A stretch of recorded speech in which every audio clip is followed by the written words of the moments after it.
بسم اللہ الرحمن الرحیم۔ نماز وطر کا بیان۔ وطر کی نماز واجب ہے اور واجب کا مرتبہ قریب قریب فرض نماز کے ہے۔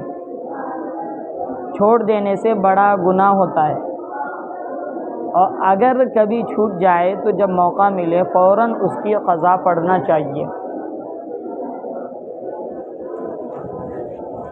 جس طرح فرضوں کی قضا پڑھی جاتی ہے اسی طرح واجب کی بھی قضا پڑھیں گے۔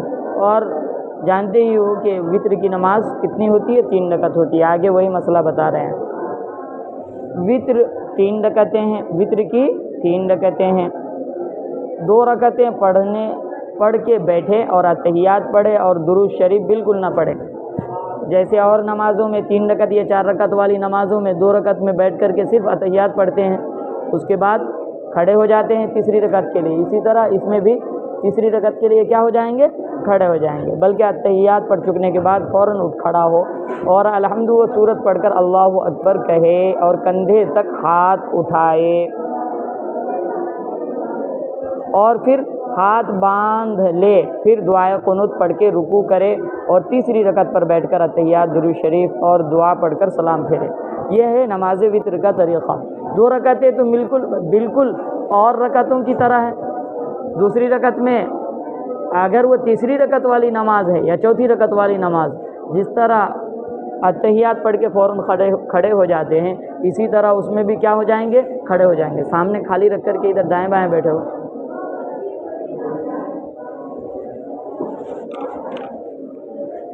اب اس تیسری رکعت میں ایک بات سورت کے ملانے میں الگ ہوگی فرض نمازوں کے ساتھ۔ فرض نمازوں کی تیسری اور چوتھی رکعت میں سورت نہیں ملائیں گے، اس میں تیسری رکعت میں الحمد پڑھیں گے اور اس کے ساتھ کوئی سورت بھی ملائیں گے۔ یہ فرض کے مقابلے میں یہ الگ بات ہے، گویا کہ اس معاملے میں یہ سنتوں کے ساتھ متصل ہے، اور سنتوں اور نفلوں میں 3 رکعت ہے ہی نہیں۔ سنتوں اور نفلوں میں 3 رکعت نماز ہوتی نہیں ہے۔ اگر اس کو فرضوں کے ساتھ جوڑ کر کے دیکھو، مغرب کی 3 رکعت، تو وہاں تیسری رکعت میں فقط سورہ فاتحہ پڑھنا مسنون ہے، کوئی اگر نہ بھی پڑھے تو کوئی حرج نہیں ہے، اور یہاں پڑھنا ہی پڑے گا، سورہ فاتحہ بھی پڑھیں گے اور اس کے ساتھ سورت بھی ملائیں گے۔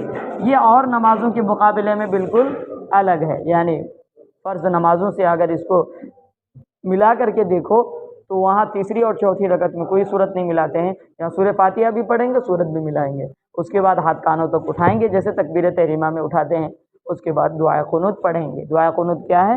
آگے آ رہی ہے۔ اس کے بعد یہ دعائے قنوت پڑھ کے رکوع سجدہ کر کے تیسری رکعت میں اتحیات کے لیے بیٹھیں گے۔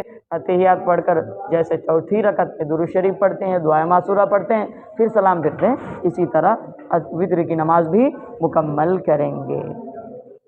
اگر رمضان میں ہو تو اس نماز کو باجماعت ادا کرنا کیا ہے؟ مسنون ہے۔ دعائے قنوت یہ ہے مسئلہ، دعائے قنوت یہ ہے: اللہم انا نستعینک ونستغفرک ونؤمن بک ونتوکل علیک ونثنی علیک الخیر ونشکرک ولا نکفرک ونخلع ونترک من یفجرک اللہم ایاک نعبد ولک نصلی ونسجد والیک نسعی ونحفد ونرجو رحمتک ونخشى عذابک ان عذابک بالکفار ملحق۔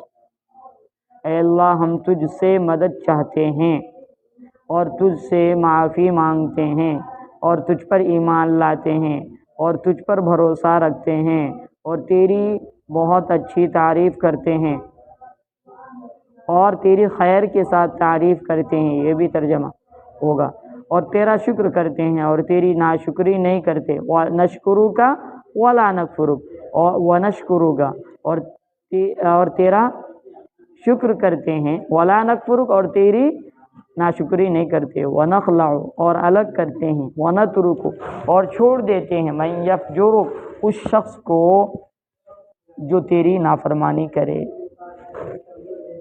حدیث میں بھی آیا ہے کہ ایمان کا ادنا درجہ یہ ہے کہ کم از کم اس برائی کو دل سے برا سمجھے، سب سے پہلا درجہ یہ ہے کہ اگر طاقت ہو تو ہاتھ سے روکے، اگر یہ طاقت نہ ہو تو زبان سے برا کہنے کی طاقت ہو تو زبان سے برا کہے، اگر یہ بھی نہ ہو تو کم از کم ایمان کا ادنا درجہ یہ ہے کہ برائی کو دل سے برا سمجھے، اسی جانب اشارہ ہے، سمجھ گئے؟ کوئی آدمی برائی کرے اس کے ساتھ عام ویوہار کیا جائے، بالکل ہاں انسانی اعتبار سے دوستانہ جو ہے اس کو جو ہے مدد کی ضرورت ہو تو مدد دیں گے، لیکن وہ گنہگار ہے تو بہرحال اس سے اس طرح کے تعلقات نہیں ہونی چاہیے جس طرح ایک نیک آدمی سے ہوتی ہے، ورنہ ان کے گناہ تمہارے اندر بھی سرایت کریں گے، اس کے برے اثرات تمہارے اندر بھی تمہیں بھی لگنے لگیں گے۔ ہاں یہ اور بات ہے اس کی بھلائی کو پیش نظر رکھتے ہوئے بظاہر اس سے دوستی کریں گے، اس کی بھلائی کو، تاکہ وہ بھی راہ راست پر آ جائے، اور اگر کسی مصیبت میں گرفتار ہو جائے تو پھر اس کو مدد پیش کریں گے، لیکن وہ گناہوں میں مبتلا ہے تو گناہ سے بھی نفرت کریں گے اور ایک طرح سے ان سے قطع تعلق بھی رکھیں گے، لیکن اس کو حقیر نہیں جانیں گے۔ کیا پتہ اس حقیر جاننے کی وجہ سے اللہ ہمیں اس کی جگہ میں اور اس کو میری جگہ میں یا مجھ سے بڑا بنا دے۔ بڑے بڑے ڈاکوؤں، بڑے بڑے جو ہے گنہگار کو جب انہوں نے سچی توبہ کی یا اللہ کی نظر کرم پڑی تو وہ بڑے بڑے زہاد عباد بن گئے، بڑے عابد بن گئے، بڑے اللہ والے بن گئے۔ فضیل بن عیاض ڈاکوؤں کا سردار تھا، اب جو ہے اولیاء اللہ کے سردار بن گئے۔ لہذا گناہ میں اگر مبتلا ہے تو نہیں جاننا چاہیے کہ حقیر، اس کو حقارت کی نگاہ سے نہیں دیکھنا چاہیے۔ ہاں گناہوں کی وجہ سے جو شرعی تقاضا ہے تاکہ اس کی گناہ کا اثر تم کو نہ لگ جائے، اس سے قطع تعلق کریں گے بظاہر، یہ ہے مطلب اس کا۔ اللہم ایاک نعبد، اے اللہ ہم تیری ہی عبادت کرتے ہیں، وَلَکَ نُصَلِّی، اور تیرے ہی لیے نماز پڑھتے ہیں، وَنَسْجُدُ إِلَيْکَ، اور سجدہ کرتے ہیں اور تیری ہی طرف دوڑتے ہیں، اور وَنَحْفِدُ، اور لپکتے ہیں، اور وَنَرْجُو رحمتک، اور تیری رحمت کی امید رکھتے ہیں، وَنَخْشَىٰ عَذَابَک، اور تیرے عذاب سے ڈرتے ہیں، إِنَّ عَذَابَکَ بِالْكُفَّارِ مُلْحَقٌ، بے شک تیرا عذاب کافروں کو ملنے والا ہے۔ مسئلہ، وتر کی تینوں رکعتوں میں الحمد کے ساتھ سورت ملانا چاہیے۔ مسئلہ، اگر تیسری رکعت میں دعائے قنوت پڑھنا بھول گیا اور رکوع میں چلا گیا، تب یاد آیا تو اب دعائے قنوت نہ پڑھے بلکہ نماز ختم پر یا نماز کے ختم پر سجدہ سہو کرے، چونکہ واجب کے چھوٹ جانے سے بھولے سے اسی کے لیے سجدہ سہو ہے، لہٰذا اب جو ہے سجدہ سہو کریں گے بعد میں۔ اور اگر رکوع چھوڑ کر اٹھ کھڑا ہوا اور دعائے قنوت پڑھ لے تب بھی خیر نماز ہو گئی، لیکن ایسا نہ کرنا چاہیے، اور سجدہ سہو کرنا اس صورت میں بھی واجب ہے۔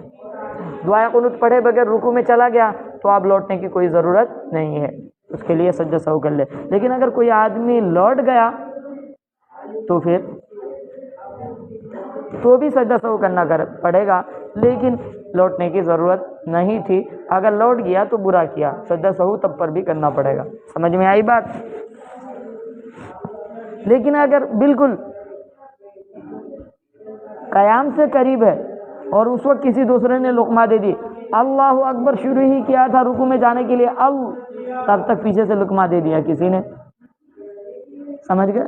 سبحان اللہ کے ذریعے، کسی تسبیح وغیرہ کے ذریعے، تو پھر اب کھڑا ہو گیا تو اس میں کوئی حرج نہیں ہے، لیکن رکوع میں چلا گیا تھا یا رکوع سے قریب ہو گیا تھا بالکل، تو اس صورت میں لوٹنا نہیں ہے، رکوع میں ہی چلے جانا ہے۔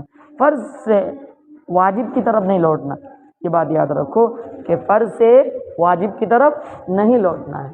واجب کے لیے بھولے سے اگر چھوٹ جائے تو اس کے لیے تو سجدہ سہو ہے نا، لہذا اب اگر اس نے رکوع سے قیام کی طرف لوٹتا ہے کس کے لیے؟ دعائے قنوت پڑھنے کے لیے، تو یہ ایسا سمجھا جائے گا کہ اعلیٰ عمل سے ادنا عمل کی طرف لوٹ رہا ہے اور اس کی تلافی ممکن ہے، لہذا ایسا کرنا برا ہے۔ مثلا اگر بھولے سے پہلی یا دوسری رکعت میں دعائے قنوت پڑھ لی تو اس کا کچھ اعتبار نہیں، تیسری رکعت میں پھر پڑھنا چاہیے اور سجدہ سہو بھی کرنا پڑے گا تاخیر کی وجہ سے۔ مثلا جس کو دعائے قنوت یاد نہ ہو یہ پڑھ لیا کرے، ربنا آتنا فی الدنیا حسنۃ وفی الآخرۃ حسنۃ وقنا عذاب النار، اے ہمارے پروردگار ہم کو دنیا میں بھی بھلائی اور آخرت میں بھی بھلائی عطا فرما، یا 3 دفعہ یہ کہہ لے اللہم اغفر لی، اے اللہ مجھے بخش دے، یا 3 دفعہ یا ربی یا ربی یا ربی، اے ہمارے پروردگار، اے ہمارے پالنے والے، اے ہمارے پرورش کرنے والے۔ لیکن مسلسل دعائے قنوت کو سیکھتے رہے۔ کوئی مثلاً کوئی نیا مسلمان ہوا تو مسلسل دعائے قنوت کو سیکھتے رہے اور جب تک ان دعاؤں سے کام چلائیں۔